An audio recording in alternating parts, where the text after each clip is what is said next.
The anti-blackness in this American Muslim community is every bit as vicious as the Islamophobia towards this community. I faced more direct racial prejudice after I converted to Islam at age 15 from my co-religionists than I had in the white supremacist society that bore me. And if you ask any African-American Muslim, they'll tell you the same. You want the yoke of racism and oppression lifted from your people? Then lift it from your people. You want our affairs rectified? Then rectify our affairs.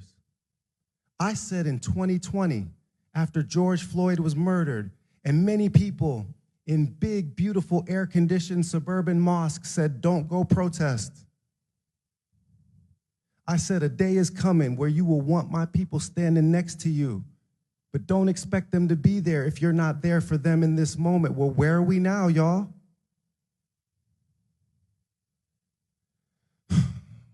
We are called to be the best ummah on the face of the earth. And that means we hold ourselves accountable for the injustices in our own ranks. We clean our own house before we go telling folks to clean theirs. If we want God to put any blessing and benefit in our affair, then we will remove the racism from our own community, remove the misogyny from our own community, remove the tribalism, the ethnic superiority complexes, all of it. Because this is what the messenger of God taught us. His last word to us was to say what? There is no superiority of black over red or red over black. And that was saying of black over white or white over black or vice versa. No superiority of Arab over Ajam or Ajam over Arab.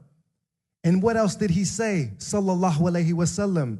He said the best of you are the ones who are the best to the women.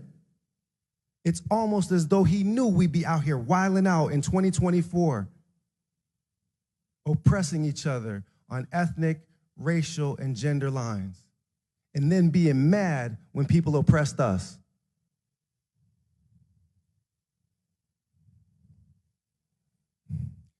The African Muslim scholars who studied this seerah, people like Sheikh Ahmadou Bamba of Senegal, the author of no less than 200 books in the Arabic language, some of them collections of as many as 200 poems praising the messenger of God, alayhi afdal salatu wassalam, some of those poems containing no less than 5,000 lines of verse. Just do the math real quick. 200 times 200 times 5,000. This is one of history's greatest and most prodigious poets. He also led resistance against French imperialism in completely nonviolent form. And most of y'all are looking at me like you've never heard of him because you haven't.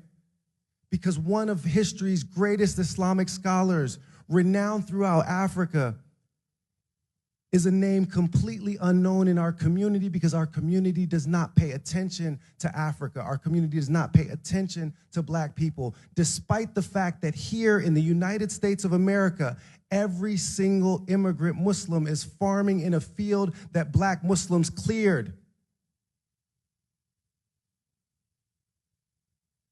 Our ancestors were dragged to these shores saying, La ilaha illallah wa Muhammad Rasulullah. Their prayers are the only reason why this place is still standing. The only reason why the reckoning hasn't come due.